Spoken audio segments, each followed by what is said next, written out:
프랑스 파리를 방문한 윤석열 대통령이 2030 부산 세계박람회 유치를 위한 4차 프레젠테이션을 앞두고 비공개 리허설을 진행하고 있습니다. 실제 연설은 우리 시각 오늘 밤에 이뤄지는데 이에 앞서 마크롱 프랑스 대통령과 공동 발표와 회담도 예정돼 있습니다. 프랑스 현재 나가 있는 취재기자 연결하겠습니다. 박소정 기자. 네, 프랑스 파리입니다. 세계박람회 유치 경쟁국들 모두 오늘 프레젠테이션을 하는 거죠? 네, 그렇습니다. 이른바 결전의 날이 밝았습니다. 이곳 파리 곳곳에는 부산 엑스포 유치를 홍보하기 위한 광고물이 있는 것들을 볼 수 있었는데요.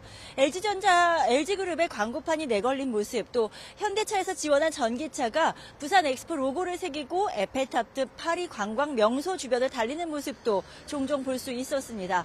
이곳 시각 지금 현재 오전 11시쯤인데요. 윤 대통령은 1시간 전부터 숙소에서 프레젠테이션 비공개 리허설을 진행하는 것으로 전해졌습니다. 연사는 모두 4명이죠. 가수 싸이와 IT 전문가인 스타트업 대표, 건축 조경 전문가인 대학 교수까지 함께 참여하는데요. 대통령실은 우리나라의 강점인 디지털 영상 기술과 3D, 뮤직비디오 등을 활용해 30분 동안 눈을 뗄 수 없게 구성했다 이렇게 밝혔습니다. 에스파의 카리나는 영상으로 등장하는데 세계 최초로 아바타와 함께 공연한 걸그룹인 만큼 디지털과 미래 세대의 의미가 함께 담겨 있다는 설명입니다. 우리 시각으로 자정쯤 파리에 도착한 윤 대통령 먼저 동포 간담회부터 진행했는데요. 이 자리에서도 부산 엑스포 유치를 위해 힘을 모아달라고 당부했습니다. 직접 들어보시겠습니다. 올림픽이나 월드컵보다 더 어렵다고 알려져 있습니다. 우리가 이것을 유치하게 된다면 우리 대한민국의 글로벌 외교의 새로운 지평을 열게 될 것입니다. 윤 대통령의 영어 연설 키워드 4가지인데요. 미래, 약속, 보답과 연대까지입니다.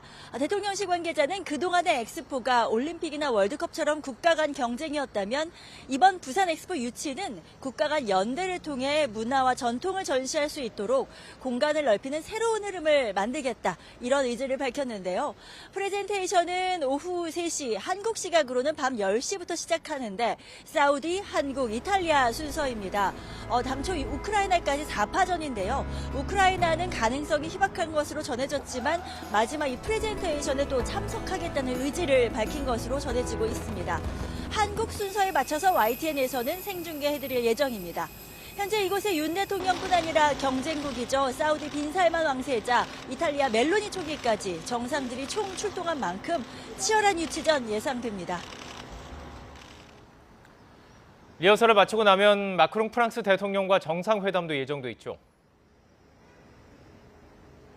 네, 그렇습니다. 이곳 시각으로 오늘 낮이고 한국 시각으로는 저녁인데요.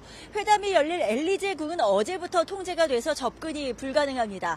엘리제궁에서 오찬을 겸한 정상회담에 앞서서 윤 대통령과 마크롱 대통령이 공동 언론 발표를 합니다. 이 발표에는 원전과 항공 분야 등 경제기술 협력과 북한 인권 문제 등이 포함될 것으로 보이는데요. 대통령실은 지난 정부에서 문재인 전 대통령이 북한 제재를 해제해달라는 요청을 했을 때 마크롱 대통령이 확실하게 거절 의사를 밝힌 적이 있다면서 이런 차원에서 북한 문제가 이번에도 논의될 것이라고 전했습니다. 이 언론 발표 역시 YTN에서 생중계해드릴 예정입니다. 이후 오찬을 겸한 회담에 이어서 두 정상의 단독 회담도 30분 정도 진행되는데 이때 어떤 대화가 오갈지가 관심입니다. 특히 우크라이나에 대한 지원 논의가 과연 어떤 방향으로 이뤄질지 지켜봐야겠습니다. 지금까지 프랑스 파리에서 YTN 박소정입니다.